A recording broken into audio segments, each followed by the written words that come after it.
Okay.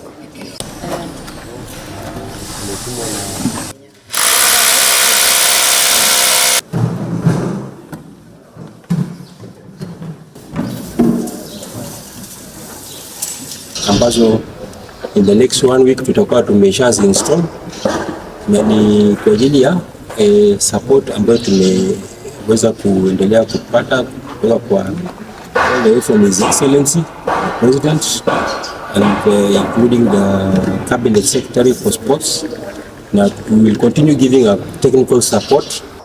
Sisi kama Wakwale tunasema Mheshimiwa Rais tunashukuru sana kwa support ambayo ameweza kuendelea kutupatia kama Wakwale, na leo hii tumepokezwa viti 8,000.